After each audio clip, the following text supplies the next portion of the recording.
আসসালামু আলাইকুম, আশা করি সকলে ভালো আছেন। সো আজকে আমরা নতুন একটা অন্যরকম একটা ভিডিও নিয়ে আসলাম, সেটা হচ্ছে কৃষিকাজ।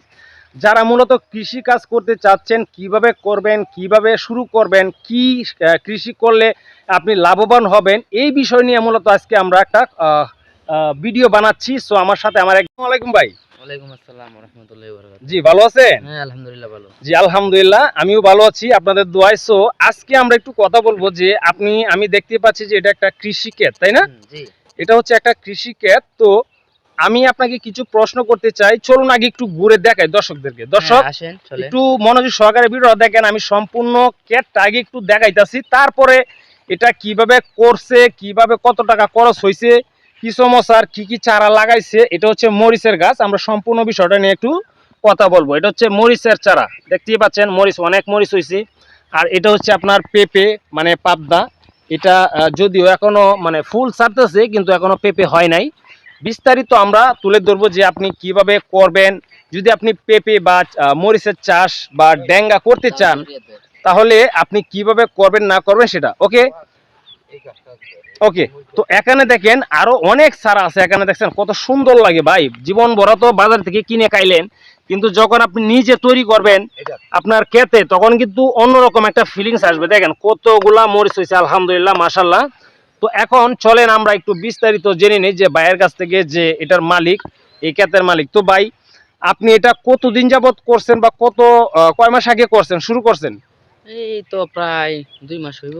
2 মাস হয়েছে আপনি এটা জি। শুরু করলেন। সো এখানে আপনি ফার্স্টে কি কি লাগাইছিলেন, একটু যদি দর্শকদের উদ্দেশ্য করে একটু বলতেন। ফার্স্টে আমি ক্ষেত মনে করেন গিয়া চাষ করালাম, চাষ করার পরে এই বেডগুলা করলাম।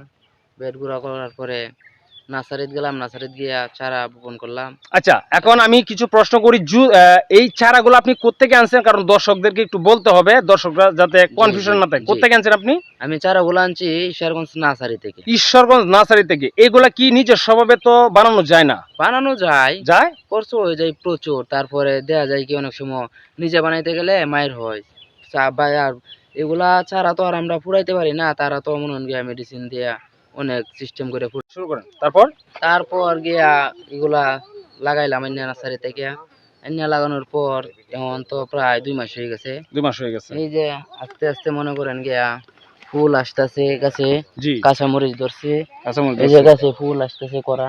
আচ্ছা, পেঁপের এখন করা পর্যন্ত আসছে। তো আপনি বিক্রি করতে পারেন নাই না, মনে হয়? না, না, না। এখন পর্যন্ত বিক্রি করতে আচ্ছা, পারি নাই। এটা তাহলে মরিচগুলো পরিপূর্ণ হইতে এবং পাবদার যে পেঁপেগুলো আসতে আসতে আর কতটুকু সময় লাগতে পারে সম্পূর্ণ আপনার? পেঁপেগুলো আসতে মাসখানেক সময় লাগবো। আর মাসখানেক। মরিচ তো আইসাই পড়ছে। মরিচ তো, হ্যাঁ, মরিচ হ্যাঁ, দর্শক মরিচ দেখেন, এই যে কত সুন্দর সুন্দর মরিচ দেখতেই মরিচ আইসা পাচ্ছেন। পড়ছে। প্রত্যেকটা গাছেই কিন্তু মরিচ আসছে, মরিচ আসা মিস নাই, প্রত্যেকটা গাছেই কিন্তু দেখেন, এই যে দেখেন দর্শক, ভালো করে দেখেন, আমি আপনাদেরকে ক্লিয়ার দেখাচ্ছি। তবে এই যে পেঁপে যে গাছগুলো আছে, হ্যাঁ, ওই যে আরেকটা চারা দেখেন কত, এটার মধ্যে অনেক বেশি আসছে, মাশাল্লাহ মাশাল্লাহ। তো এখন কথা হচ্ছে, এখানে ক্ষেত কতটুকু? ক্ষেত হইছে আপনার গিয়া আমরা আঞ্চলিক ভাষায় তো বলি যে ১.৫ কাঠা। 1.5 কাঠা। আর এমনি জমি হইছে আমরা হিসাবে হইছে ১৫%। 15%। হুম। তো এখন দেখা গেছে এই 15% জায়গার মধ্যে আপনি যে কৃষি কাজটা করলেন, আমার কাছে অনেক সুন্দর লাগতেছে। তবে আপনার বাজেট কত, টোটাল কত টাকা গেছে এই পর্যন্ত? টোটাল এই মনে করেন গিয়া ১৫ র মতন হইছে। 15,000। আচ্ছা, যদি কেউ এই লাইনে আসতে চায়, এই হুম। কৃষি কাজ করতে চায়, তাহলে তার মানে তাদের উদ্দেশ্যে আপনি কি বলবেন? হ্যাঁ, তাদের উদ্দেশ্যে বলবো যে এটা তো অবশ্যই ভালো একটা ফসল। যদি চাষ করা যায়, ফসল যদি গাছগুলা দিয়ে ভালোভাবে তোলা যায়, তাহলে ফসল ভালো হবে।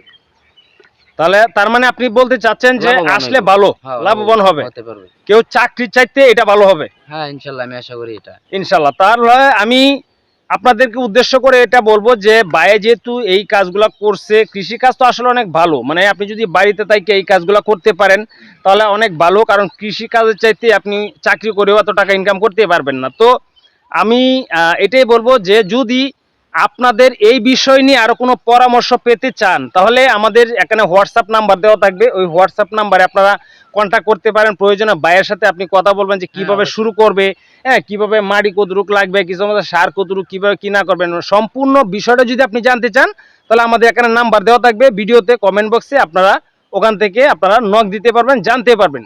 তো দর্শক, আশা করি অল্প ভিডিওতে আমরা যথেষ্ট বোঝানোর চেষ্টা করছি। তারপর আমি আর একটু দেখাচ্ছি। ভাইয়ের সাথে কথা বলে অবশ্যই ভালো লাগছে, ভাইয়ের সুন্দর একটা পরামর্শ দিছে। এখানে দেখেন আবার এই যে ড্যাঙ্গাও আছে, ড্যাঙ্গাও লাগাইছি, ড্যাঙ্গাও আছে, আরো অনেক অনেক ড্যাঙ্গা আছে, আরো অনেকগুলো ড্যাঙ্গা ছিল। হ্যাঁ, ওনারা এগুলা বিক্রি করে দিছে, বড় হয়ে গেছিল তো। বেগুনও আছে, বেগুনও চারা। তবে ঢেঁড়স গাছ। হ্যাঁ, ঢেঁড়স গাছ অনেক ধরনের কিন্তু চারা এখানে লাগানো হয়েছে। এগুলা দেখলে আসলে খুবই ভালো লাগে। বাজার থেকে আমরা যেটা খাই ওটা তো মনে করেন যে ফরমালিন, কিন্তু আপনি যখন নিজে কাজ করে নিজে মারাবেন তখন আপনি নিজে খাইতেও পারবেন একদম ফ্রেশ। তারপরে আপনি কি করতে পারেন, আবার বিক্রিও করতে পারবেন।